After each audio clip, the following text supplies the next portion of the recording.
Several years ago, I had the opportunity to speak to a group on communication skills. And as I was about three-quarters of the way through my presentation, the gentleman sitting right in front started scowling. Now, truthfully, I don't know why he was scowling, but the story I made up in my head was that I had said something wrong, inaccurate, something he disagreed with. And I let that story that I made up in my head derail me. Years later, I realized I did not have to let that story do that to me. I learned several things along the way, and those are the things I want to share in today's video with you.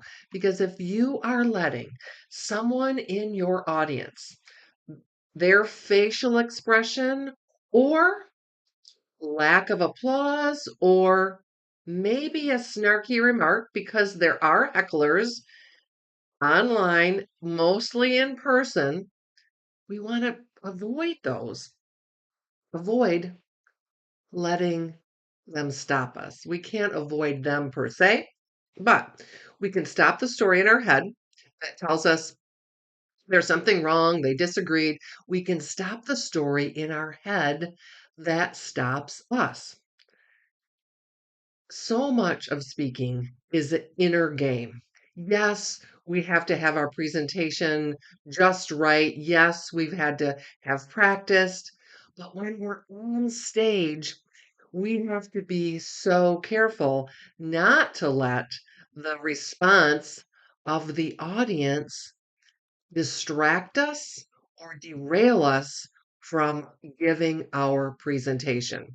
So I want you to think about this and share these few ideas because just like the news bombards us with negativity, our minds can do the same thing if we have not cultivated that positivity and if we're not careful.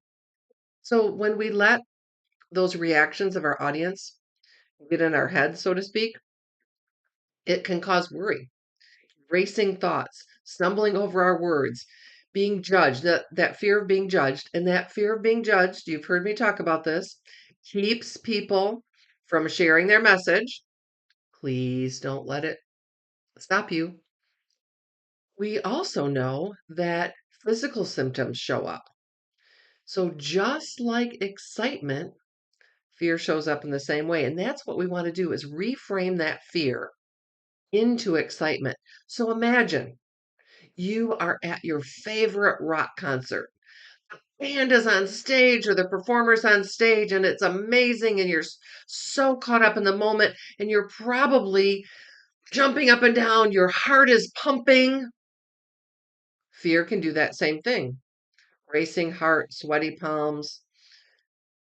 We can reframe it, however, as excitement. So imagine yourself at that concert or whatever other activity causes you excitement.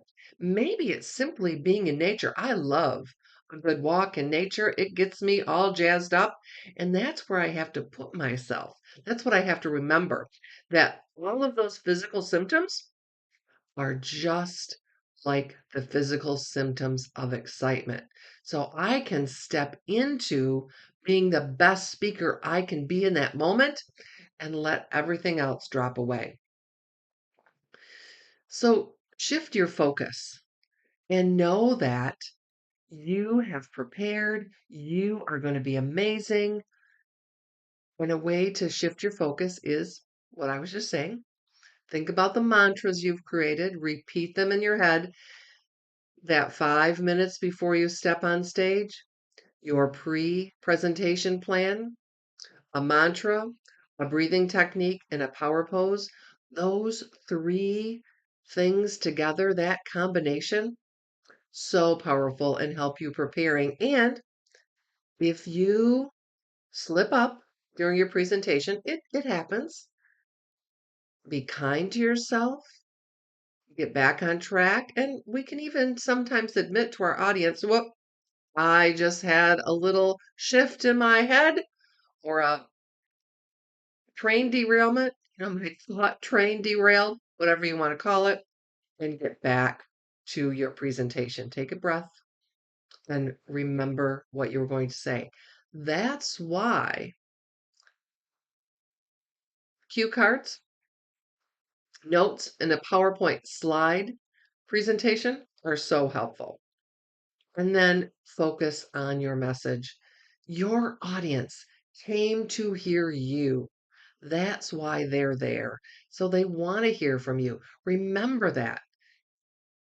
Avoid letting it get you all tripped up when you lose your place or when somebody scowls at you or frowns at you or they get up and leave the room, right? Again, oh my gosh, what did I say? Chances are you didn't say anything. It could just be a call of nature, or maybe they remembered something that they had to attend to, or maybe their phone went off in their pocket, vibrated and they have to take that important call. Please avoid making up stories about the other person's why.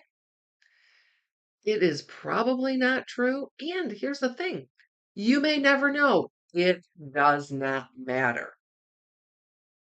Start small, set achievable goals, practice your opening lines, know where you're starting, practice your ending line.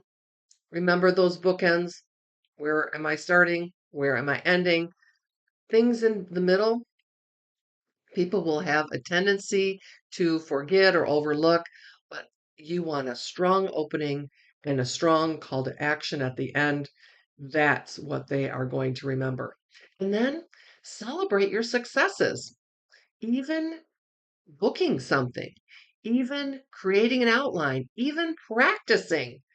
Maybe you went live and nobody knew you went live because you didn't share it. But the point of it is, you did it and you can do it again.